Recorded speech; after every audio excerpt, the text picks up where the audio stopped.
All right, what's going on? Welcome back to the Insight with Irv show. Today's episode is one that I think is so underrated because we have some people that feel like they don't necessarily fit in the box of who a leader is or what a leader does, and then we have other people that think they're actually entitled to be a leader. So I wanted to really take this episode right here to really break down 3 attractive qualities of what a good leader is, or really 3 qualities that attract someone to good leadership. Now, I've seen just about every leader that I've studied across the board, from ancient leaders to leaders of the New World, to leaders in business, leaders of religious organizations, leaders in sports teams. They all have these 3 qualities that we're going to be breaking down here in this episode, because again, I think that this is something that we all need to really keep an eye on, especially as you step into a leadership outside of your home. Because look, at the end of the day, whether you think you're a leader or you think maybe you don't serve a leadership role, I'm here to tell you that you actually do. You're a leader in your home. You're possibly a leader to your kids. You are maybe a leader in your relationships, in your social groups, or maybe in your marriage. You have a leadership role somewhere in your life. And these 3 qualities right here that we're about to get into is going to help you become pretty much the leader that you've been designed to be, whether you know it or you have yet to discover it. So let's go ahead and break down the first role of a good leader, or that attractive aspect of a good leader that just really has people in awe, that just makes them feel like, okay, this is the person, this is the man, or this is the woman that I want to work with. This is the person that I want to work for. This is the person that I want to collaborate with. And good leaders and attractive leaders have a game plan. They're always 5 to 6 steps ahead of their current move. Meaning, if you right now are in the position where you've already started a business and you already are on your 3rd hire, then odds are, if you're a good leader, you already have, not that you necessarily know what's going to happen, but you at least already have the 5 steps laid out. Okay, after this hire right here, I know that we are going to go after this product launch. When we have this product launch right here, I know that we are going to go into this type of marketing. When I have this type of marketing right here, I know that we are going to roll out this type of campaign. We have this campaign right here. We're then going to have enough capital to raise to then introduce our new line. When we have that new line, we can now open up and branch out into a new, let's say, market, a new segment, or in a new part of the world, or maybe bring on 5 or 6 new hires to then bring on the capacity, or now that we have enough capacity to bring them on. You see how that all started from being here. Here's the issue with people that lack good leadership, is they wait for something to happen before they actually respond to it. They're always in a reactive mode rather than a response mode. And part of being an attractive leader that people want to gather around is they're kind of anticipatory, I think that's how you say anticipatory, where they anticipate what's going to happen before it even happens. Kind of like if you're ever playing a sport and you think the ball is going to, let's say, go to the rim this way, so let me wait under the basket here, because once it bounces off the rim, I'll go ahead and be here. I was watching the documentary, which I absolutely love, by the way. It's that Michael Jordan documentary, The Last Season, where they document the last season that the Chicago Bulls, the championship team, won. It was the last season that Michael Jordan, Scottie Pippen, and Dennis Rodman were all together. And there's a part in that video, or part in that series rather, that Dennis Rodman says something so interesting. And obviously I think we've all seen memes about it, but he's really the best rebounder in the game, one of the best defensive players, right? And he starts talking about what made him such a good defender and a good rebounder in his position, is that he would have people around him shoot the basket, right? And miss on purpose, or rather miss, and he would kind of camp out. So he would start to study, if the ball rotates this way, when this person shoots, it's gonna go here. Or if this person shoots from there with a defender in front of them, it's gonna go here. So he said a lot of people were always trying to see and react to where the ball was possibly going. I already knew where it was going. I was already anticipating where it was going because I had I had a game plan for each and every single shot, the rotation, the angle, the speed. And a lot of this also ties back into the way that you run your leadership and your organization, because let's be honest here, real leadership starts where others stop. If you've noticed someone that's a good leader, you'll often see that they'll push someone, or they'll allow someone to kind of exert all of their energy, all of their resources before real leadership steps in and actually starts to either take control of the situation, or a really good leader starts to empower the other people to put control back into their hands. I'm not a big fan of leadership being someone that's constantly in your face. I'm not a big fan of someone that's always there kind of having to cheer you on. I'm not a big fan of the leadership of someone that always has to step in and kind of pick up the slack for you, because what that ends up doing is that ends up building a weak group, a weak team, and a weak organization. Again, going back to sports, because I think that sports play such a key role in a way that we can all understand leadership, specifically basketball.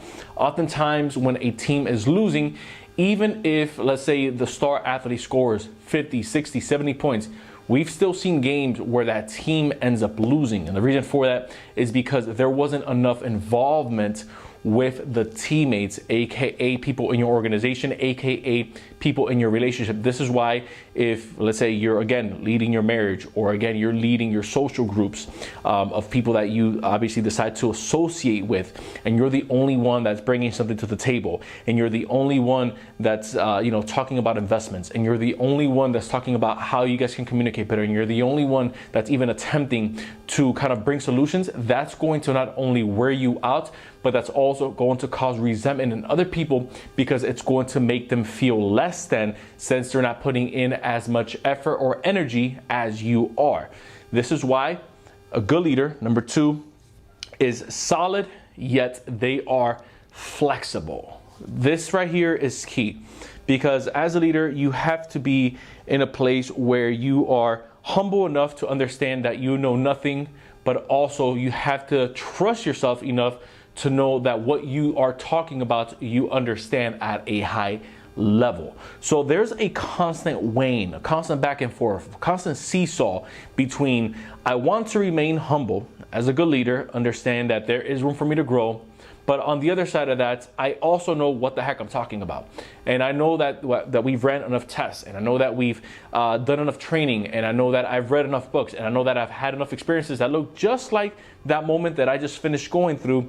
I'm able to identify this right here, but also know that there is something that I can learn from this situation, which is what attracts people to a good leader. Someone who not only has a good game plan, but someone who is willing to listen, and someone who is humble, because they are able to learn from the leader, but they also know that they may bring something to the table that that specific leader may not know about. You see, a leader doesn't necessarily hire someone to kind of applaud them because they've built this, business, or applaud them because they built this organization, or applaud them because they're a great speaker or a great influencer. But a great leader also knows that they have to put people around them that watch out for their blind spots. This is why you have multiple mirrors within a vehicle. You don't just have the rear view mirror, you don't just have the side mirrors, you have multiple mirrors. And then if you are in a more advanced vehicle, then you have sensors around the car.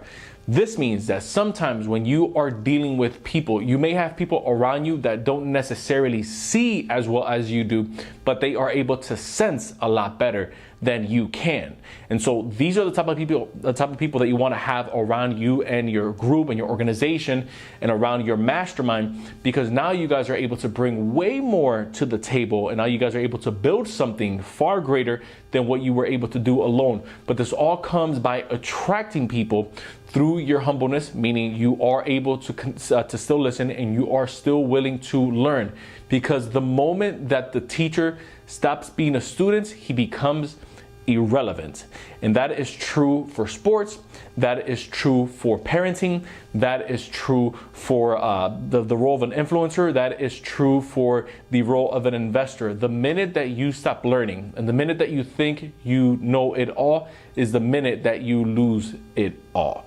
So we have our third one here, And before we get into that, I want to thank our sponsors of this episode, which is going to be me. If you guys haven't done so already, and if you are looking to build up your credits, and if you are looking to get some more behind the scenes tools and resources to make sure that you get your money right, to make sure that you get your credit right, and to make sure that you are continuing to build multiple streams of income, then make sure to check out the irvofficial.com website, where we have in there access to our exclusive group, as well as credit cleaning bundles that you are able to use so that you can clean your credits at your own pace. Now, with that out of the way, let's go ahead and segment into the third and final characteristic that really makes a good leader.